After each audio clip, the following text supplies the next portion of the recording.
In diesem Video werde ich dir 35 Länder vorstellen, in die du 2026 auswandern kannst und in denen es keine Kapitalertragssteuer gibt, wo du also von deinem Vermögen steuerfrei leben kannst, jedenfalls wenn es sich um ausländische Kapitaleinkünfte handelt.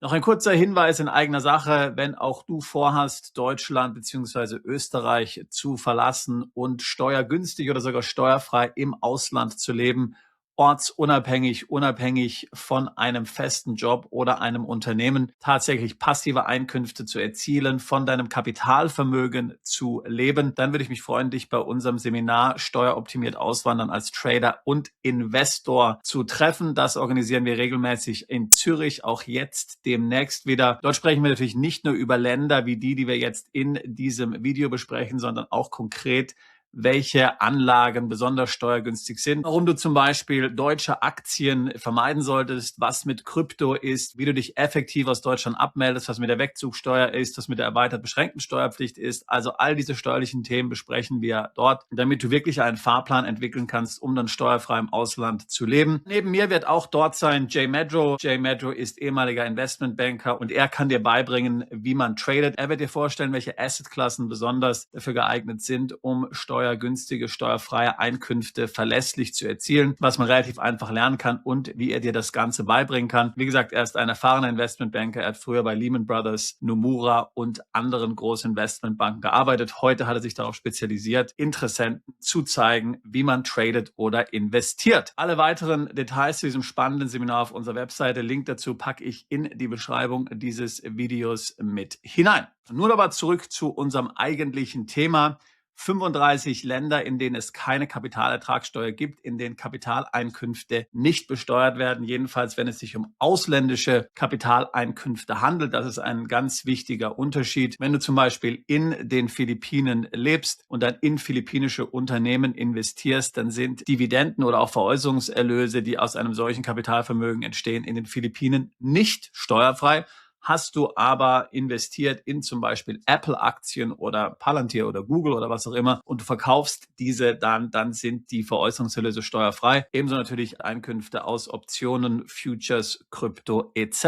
Das heißt also, wenn du steuerfrei leben willst oder steuergünstig leben willst in Zukunft, dann musst du in ein solches Land auswandern. Unsere Liste ist jetzt nicht vollständig. Manche der offensichtlichen Kandidaten sind zum Beispiel nicht drauf enthalten. Zum Beispiel ist die Schweiz nicht drauf enthalten, denn in der Schweiz sind ja grundsätzlich nur Veräußerungserlöse steuerfrei. Da spielt es aber auch keine Rolle, ob es ausländische oder inländische sind, aber andere Einkünfte aus Kapitalvermögen, zum Beispiel Dividenden, sind eben dort nicht steuerfrei. Auch haben wir die kompletten Nullsteueroasen jetzt nicht in diese Liste mit aufgenommen. Das ist ja sowieso offensichtlich, dass du dorthin ziehen kannst, wie zum Beispiel jetzt Dubai oder auch die Cayman Islands oder die Bahamas. Die sind ebenfalls nicht in dieser Liste enthalten. Wenn du dennoch denkst, dass wir ein Land vergessen haben, dann würde ich mich natürlich freuen, wenn du einen Kommentar uns hinterlässt und die ganze Community hier von deinen Tipps und Tricks profitieren kann. Ganz wichtig natürlich eine solche Liste mit 35 Ländern. Da könnte ich natürlich ewig darüber sprechen. Es geht mir jetzt im Wesentlichen darum, dass du den Namen dieser Länder mal gehört hast. Du musst dann natürlich deinen eigenen Research machen und dich im Detail mit den Ländern auseinandersetzen. Die konkreten steuerlichen Auswirkungen und Ausgestaltung kann man natürlich dann auch in einem Beratungsgespräch klären oder eben auf einem solchen Seminar, wie ich es vorhin angesprochen habe. Ich habe jetzt nicht die Absicht, hier zu jedem dieser 35 Länder sehr viel zu sagen. Ich werde die ganz kurz vorstellen. Wir haben die Länder auch gruppiert. Mehr dazu in einem Moment. Aber oftmals ist ja das Problem, dass man solche Länder gar nicht auf dem Schirm hat, gar nicht auf dem Radar hat und im Grunde genommen daher in seinen Vorbereitungen, in der Planung einer Auswanderung sich selbst beschneidet und sich selbst beschränkt. Und nun komme ich aber wirklich zu der Liste. Ich habe diese Liste grundsätzlich in 3 Teile aufgeteilt. Der erste Teil sind Länder, wo grundsätzlich Einkünfte aus ausländischem Vermögen steuerfrei sind, egal ob es jetzt Veräußerungserlöse sind, egal ob es Dividenden sind. Dort spielt es auch keine Rolle, auf welchem Konto diese Einkünfte eingehen und was du dann auch mit diesen Erlösen machst. Die zweite Gruppe sind sogenannte Remittance-Based-Länder. Das sind so letztlich Länder, die nach dem ursprünglichen Non-Dom-Status im UK gestrickt sind. Das heißt, letztlich bleiben die ausländischen Einkünfte nur dann steuerfrei, wenn sie auch im Ausland bleiben. Die dritte Liste sind Länder, in denen ausländische Kapitalerträge zeitlich befristet steuerfrei sind. Dort gibt es auch einige. Und die vierte Liste enthält im Grunde genommen Länder, und davon gibt es meines Wissens nur 2, wo man eine etwas kompliziertere Gestaltung durchführen muss, damit die Kapitaleinkünfte dort steuerfrei sind. Kommen wir zum ersten Teil meiner Liste. Länder, in denen Einkünfte aus ausländischem Kapitalvermögen dauerhaft steuerfrei sind. Ich fange an mit dem ersten Kontinent, Afrika. Ich möchte hier natürlich an erster Stelle Sansibar nennen. Sansibar ist Teil Tansanias. Wenn du dort investierst, und wir machen ja oft Reisen dorthin, du findest ja auch viele Videos auf diesem Kanal. Wenn du dort eine Immobilie kaufst, für umgerechnet $100.000, dann bekommst du einen Aufenthaltstitel. Der Aufenthaltstitel sichert dir dann Steuerfreiheit zu, genau auf solche ausländischen Einkünfte, über die wir in diesem Video sprechen. Also Sansibar lege ich dir ganz besonders ans Herz. Wie gesagt, schau dir dazu weitere Videos an hier auf unserem Kanal. Das ist eine wunderschöne Insel und tatsächlich sehr attraktiv. Ich war schon selbst mehrfach da. Also das ist wirklich paradiesisch, um dort wenigstens eine gewisse Zeit des Jahres zu verbringen. Weitere Länder, in denen ebenfalls ausländische Kapitalerträge steuerfrei sind. Botswana. Ein wunderschönes afrikanisches Land nördlich von Südafrika, sehr sicher, sehr gut entwickelt. Man plant ja dort auch jetzt eine Citizenship by Investment zu lancieren, also durchaus etwas, was man sich überlegen könnte. Das nächste Land auf unserer Liste in Afrika ist Eswatini. Auch dort ist es so, dass nur Einkünfte mit einer Quelle in Eswatini dort auch besteuert werden. Das gleiche gilt für Guinea-Bissau. Auch dort sind ausländische Einkünfte steuerfrei, ebenso für Libyen und Malawi, ebenso natürlich beides Länder, die wahrscheinlich für die wenigsten von uns in Frage kommen werden, wenigstens momentan. Das kann sich vielleicht in Zukunft ändern. Dann können diese Länder möglicherweise interessant sein. Das nächste Land, was hier auf unserer Liste steht, ist Namibia. Das ist natürlich für gerade Deutsche interessant. Namibia war ja ehemals eine deutsche Kolonie. Auch hier sind ausländische Einkünfte tatsächlich steuerfrei, wobei man meines Wissens gerade dabei ist, eine Steuer auf Dividenden einzuführen. Also das muss man hier im Auge behalten, ob dann tatsächlich noch die gesamten Kapitalerträge dort wirklich steuerfrei sind. Und das letzte Land in Afrika auf dieser Liste sind die Seychellen, wunderbare Inseln. Auch dort sind ausländische Einkünfte aus Kapitalvermögen komplett steuerfrei. Jetzt kommen wir nach Südamerika. Auch hier gehe ich alphabetisch vor. Hier haben wir zunächst mal Belize, dann Bolivien. Bolivien auch ein sehr interessantes Land. Dort ist jetzt ja die sozialistische Regierung abgewählt worden. Man will jetzt ein bisschen hier Javier Milei in Argentinien nachahmen, also möglicherweise sehr vielversprechend. Costa Rica, sehr viele Deutsche leben in Costa Rica, ein sehr beliebtes Auswanderungsland. Guatemala, auch dort sind Einkünfte auf ausländisches Kapitalvermögen steuerfrei. Ebenso natürlich in Nicaragua, Panama und Paraguay. Kommen wir zu Asien. Hier haben wir zunächst mal Georgien. Jetzt natürlich die Frage, gehört Georgien zu Asien oder zu Europa? Wir haben es jetzt mal hier in Asien belassen. In Georgien sind sämtliche Auslandseinkünfte steuerfrei. Wir machen relativ viel in Georgien. Wir machen auch viele Reisen dahin. Natürlich ein sehr interessantes Land außerhalb der EU. Auch sehr attraktive Banken. Also das ist etwas, was man sich näher anschauen kann. Dann haben wir außerdem in Asien Hongkong. Auch hier sind ausländische Kapitaleinkünfte komplett steuerfrei. Das Gleiche gilt für eine andere chinesische Sonderzone, Macau. Auch hier kannst du steuerfrei leben. Und natürlich dann ebenfalls die Philippinen. Auch dort haben wir ja sehr viele Aktivitäten. Wir haben dort selbst ein Office. Ausländer zahlen grundsätzlich auf ausländische Einkünfte in den Philippinen keine Steuer. Das betrifft nicht nur Einkünfte aus Kapitalvermögen, das gilt zum Beispiel auch für Renten und Pensionen. So, das ist jetzt mal unsere erste Liste, unsere erste Gruppe mit Ländern. Ich komme jetzt zur zweiten Gruppe.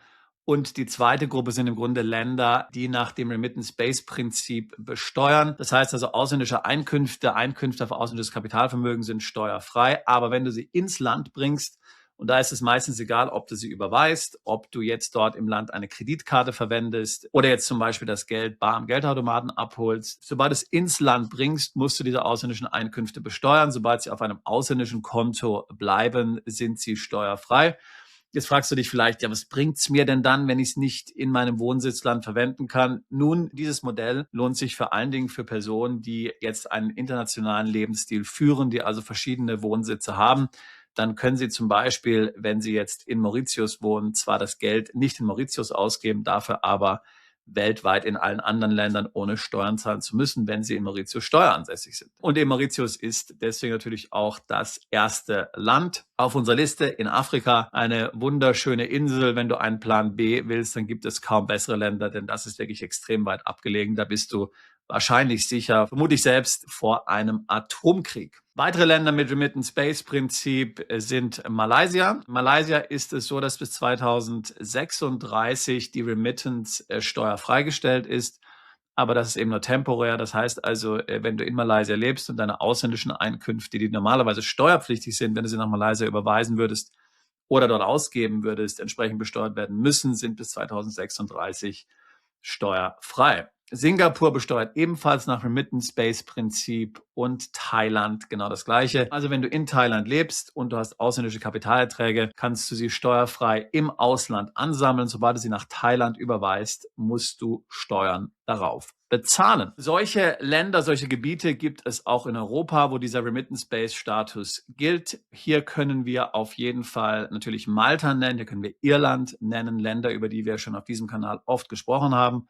Und eben auch Gibraltar, das besteuert nach dem gleichen Prinzip. Auch Gibraltar kann ja relativ interessant sein als steuerlicher Wohnsitz, auch wenn natürlich Gibraltar winzig klein ist und man sich gut überlegen muss, ob man sich da vorstellen kann, wirklich zu leben. Das waren sie, unsere Remittance-Base-Länder. Ich komme jetzt zu unserer dritten Gruppe. Das sind Länder, wo ausländische Kapitalerträge zeitlich befristet steuerfrei sind. Oftmals richten sich diese Angebote an Zuzügler, vielfach auch an ausländische Führungskräfte. Man will ja nicht, wenn jetzt jemand zum Beispiel nur temporär als Entsandter in ein Land kommt, dass er hier sein ganzes steuerliches Setup komplett über den Haufen werfen muss. Deswegen räumt man eine gewisse Gnadenfrist ein. In den ersten paar Jahren werden also ausländische Kapitalerträge nicht berücksichtigt. Das heißt, dann kannst du ruhig im Ausland zum Beispiel Mieteinnahmen haben oder du kannst eben auch ein Depot haben im Ausland, ohne das anfassen zu müssen und musst darauf dann keine Steuer bezahlen auf Einkünfte, die daraus entstehen. Welche Länder sind das? Fangen wir mit Amerika an, also hier mit Lateinamerika. Chile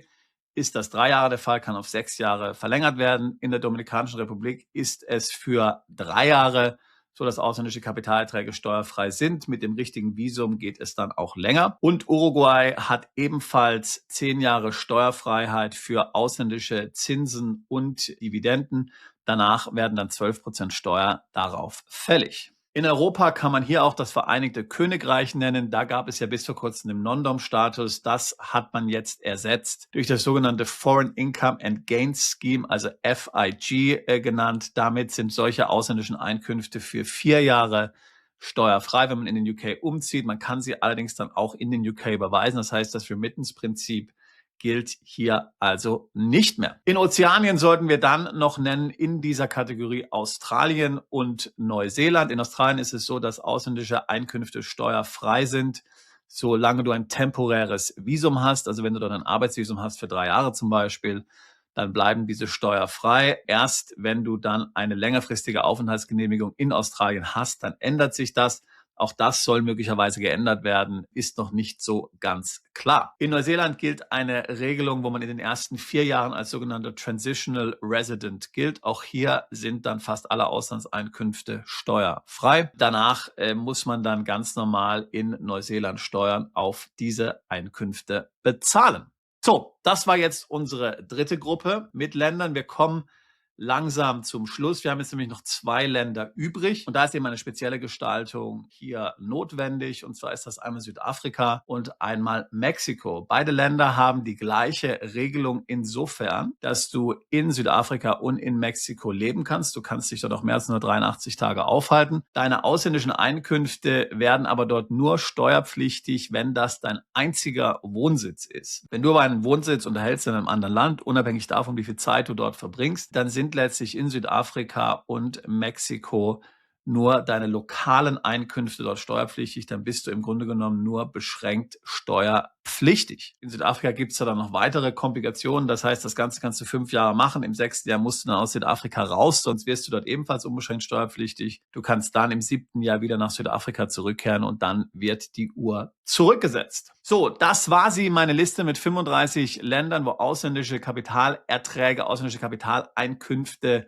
steuerfrei sind. Wie gesagt, das bezieht sich auf sowohl Veräußerungserlöse, Zinsen, Dividenden, Optionen, Futures, Krypto, also alles Mögliche, was man sich vorstellen kann. Mit Dividenden muss natürlich aufpassen, denn bei Dividenden werden normalerweise quellensteuerfällig im Sitzstaat der Emittentin. Das heißt, wenn dort das Land kein Doppelbesteuerungsabkommen hat, dann zahlst du möglicherweise bis zu 30%. Also Dividenden sind mit Vorsicht zu genießen. Selbst wenn sie dein Wohnsitzland nicht versteuert, musst du hier in der Regel mit einer Quellensteuer rechnen. Das Entscheidende ist natürlich, damit du diese Steuerfreiheit genießen kannst, dass du nicht mehr in Deutschland bzw. Österreich steuerpflichtig bist. Du darfst also dort keinen Wohnsitz haben. Deutschland bzw. Österreich darf nicht der Ort des gewöhnlichen Aufenthaltes sein.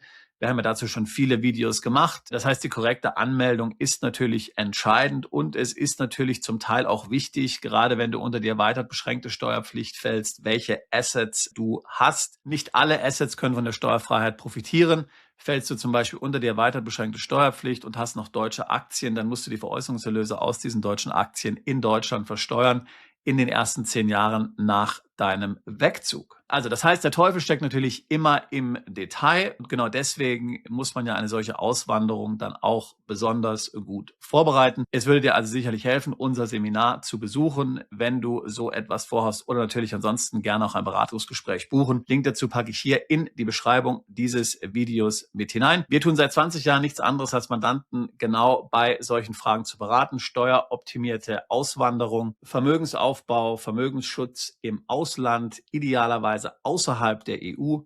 Ich habe die EU vor 25 Jahren verlassen. Ich habe es nie bereut und ich denke, du wirst es auch nicht tun. In diesem Sinne würde ich mich freuen, auch dich alsbald zu unserer Mandantschaft zählen zu können. Bist du Unternehmer, Freiberufler oder Investor? Zieht es dich schon lange ins Ausland? Mach heute den ersten konkreten Schritt in eine Zukunft mit mehr Geld und mehr Freiheit. Buche ein Beratungsgespräch mit Sebastian und seinen Kollegen. Unsere Kanzlei unterstützt Mandanten wie dich dabei, deine Steuerlast legal zu reduzieren, Vermögen aufzubauen und zu schützen und deine persönliche Freiheit zu maximieren. Profitiere jetzt von unserem Fachwissen und unserem Netzwerk. Gehe zu mandatierung.com und werde Mandant unserer Kanzlei.